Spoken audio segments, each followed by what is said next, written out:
moto nyonso surtout bana mibali baza na litoi na miso ezozela na mitema ezozela mpona manifestation sportive ezoleka mpo tosali 52 ans tokende na coupe du monde te bandeko bakendeki na coupe du monde na 74 calcule 74 ti lelo na 2026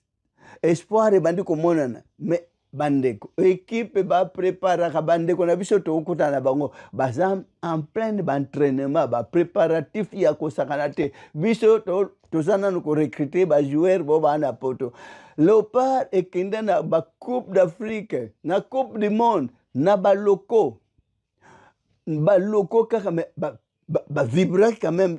coupe d'Afrique à 2 reprises baningisaki quand même préparatif ezalaki babanda se préparer lelo botala maintenant na baloko na biso est-ce que ba meilleur grand athlète est-ce que bazali est-ce boy penza ba supporter balongwa massivement na bandako bakende na stade kotala bale est-ce que bazalaka sur stade comme nango ya musique so moni musicien moko azobeta batondi banda tongo bazokende journée ne bakozonga na babale mpo bakende tala bekipe ezobeta ndenge 20 mai banda kotonda martyr mpe ntango ebanda kotonda mais lelo ata match ezobeta ma stade vide bajoueur futama wapi bekipe ya bamindele tomona bastade nyonso etondaka na lelo stade oyo ezaka vide eza te mais alors naosenga pardon na baautorité na biso bosoutenir baekipe vita eza na susi ya malonga te ima na soutien ya malonga te mandembe soutien ya malonga te bilima aza deja déclassé soki akoma wapi baekipe wana nyonso nde bando simba sport na biso na Congo na bastade africaine bapays nyonso africain baolenga mais lelo eske balenga bamekaki moke na beti maboko na coach na biso de Sarve asali mo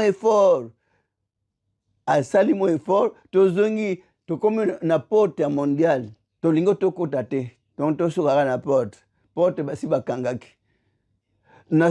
nakoloba mingi baloba mais prophète olia ate ya bible akomi na sport pa ntango match ezalaka babengaka ngai chane mibale tozwa babando bengaka ngai nazalaka tourmente na telefone heureusement ke babengaki manzembe ntango bando koganye bacoupe babando kobenga ngai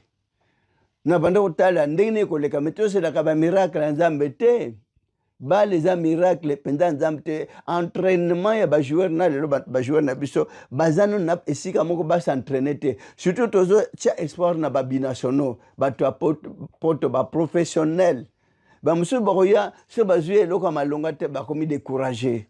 na beti tout d'abord maboko na baathlète na biso bakomisi équipe ti na porte ya kokota encore kozonga na mondial mais en tout cas inge ezala mabe kaka nzambe asala wapi entraînement na bango na siko bayo se regrouper ensemble te baozela camp mpe na siko tozozela recrutement soit bamosusu baoboya bandeko na biso ya poto est-ce que boyeba valeur ya pays mpona kondima équipe nationale na bino ozela kaka obeta kuna na poto bondima mpe lokola bino bobriller bokomi na etape okona na Europe bobeta na bango bamindele ensemble mais bondima boyaka mpe kobeta awa na pays na bino cour chapeau na bajoueur nyonso banda de sabre akoti bazozala recruter baondima mpona koya koede pays s'il vous plaît bajeune garçon ti bokota na stade nayebi ke bo bana diplôme d'état bazali bo bazwa diplôme bo bakota bazwa diplôme ya gradien bazali bo bazwa licence bazali bo babima mpe bazwa doctorat bazali eske bokendeke mikolo nyonso bobukaka stade na bino babimisa encore mbongo mpo baretape quelle perte na pays Maroc apoli na mboka na ye esi toyokaki babukaki stade mais esprit nini jeune garçon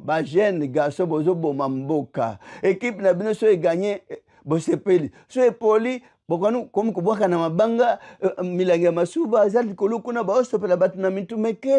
quelle éducation et quelle culture mais bapays nyonso oyo babeti avant éliminatoire Coupe d'Afrique babeti na bamboka na bango bapoli na bamboka na bango ata kiti moko babukaki te s'il vous plaît jeune garçon à Kinshasa nayebi te mpo na nini bokomi très barbare comme ça baacte ya vandalisme comme cela qu'on ravage stade na bino lelo totonga mega church bato bakanisi na mbongo teotongela mega church na mystère kaka totalela ka nkolo mpona kotaka niongo na banke mais barencontre sportive babanda osenganga mpo ezala mpe kuna so leta ko soutenir mpe stade banda na fifa zo homologué martyr difficilement parce que condition est comme bizarre mais il nous faut un autre stade infrastructure sportive mosusu ya bien ezala soki leta mpe akosoutenir mpe mega church wana ntango na otonga na vivre ti se kote na stade wana peut-être na sisi kotonga mpe moto akei e lelo estce na bajoueur ya Congo s'il vous plaît bosala effort so boyolandaka bakisi yango na omona na mboka oyo joueur atyebi ane mobimba kao babi ebungi atyebi 2 ans 3 ans babi ebungi me babitere oyo tozomona eto drogue basala bambula na bambula azaka bitere s'il vous plaît